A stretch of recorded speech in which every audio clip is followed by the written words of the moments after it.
اس video میں ہم سیکھیں گے فریزل وربز کے متعلق.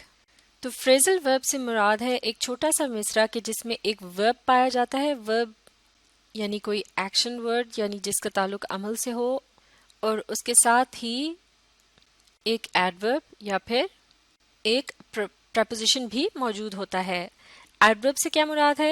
یعنی کسی بھی جملے میں استعمال کیا جانے والا وہ لفظ جو کہ ایک ورب یا ایڈجیکٹو یا پھر کسی دوسرے ایڈورب کو ڈسکرائب کرتا ہو یا اسے یعنی اس کے متعلق بتاتا ہو تاکہ اسے اور بھی اچھی طرح سے سمجھا جا سکے. اور پریپوزیشن کیا ہوتا ہے؟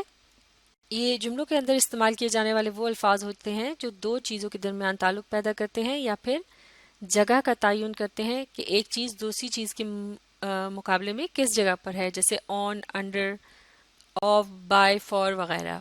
اسی طرح سے اگر ایڈورب کی اگزامپل دیکھی جائے تو اس میں اس طرح کے الفاظ ہوتے ہیں جیسے کہ اس فریز کو دیکھتے ہیں واک سلولی. اس میں لفظ واک جو ہے یہ ہے ورب یعنی وہ لفظ جو عمل کے متعلق بتا رہا ہے، اور سلولی جو ہے وہ اب لفظ واک کو ڈسکرائب کر رہا ہے یا اس کے متعلق معلومات دے رہا ہے کہ کس انداز میں چلا جا رہا تھا یا واک کیا جا رہا تھا. سلولی یعنی آہستہ آہستہ.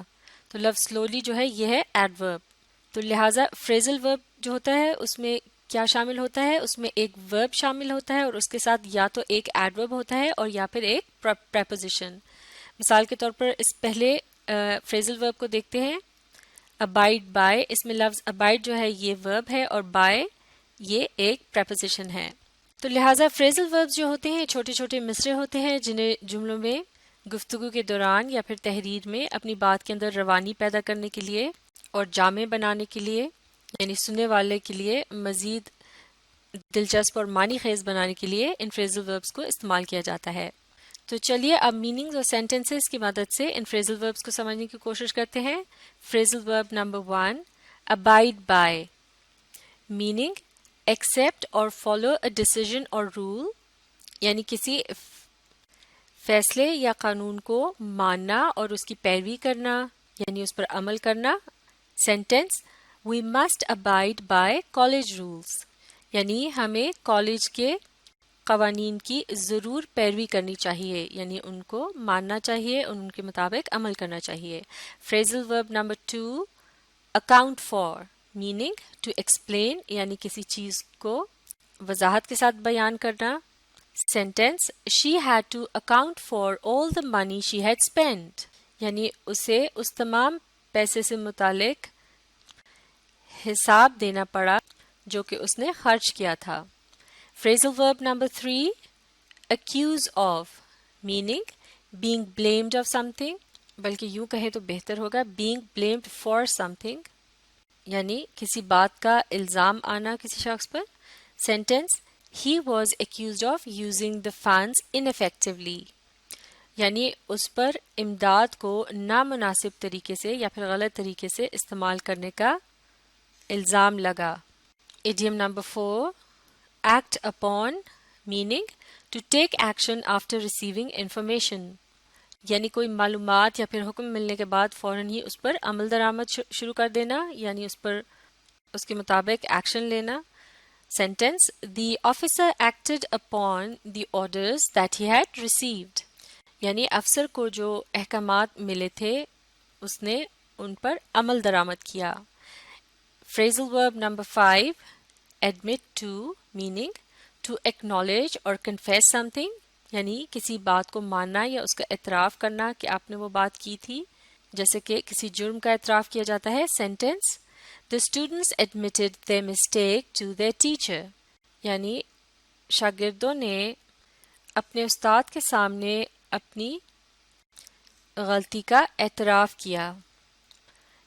فریزل verb number 6 adorn with. Meaning to decorate something یعنی کسی چیز کو یا جگہ کو سجانا. Sentence she adorned her room with flowers یعنی اس نے اپنے کمرے کو پھولوں سے سجایا.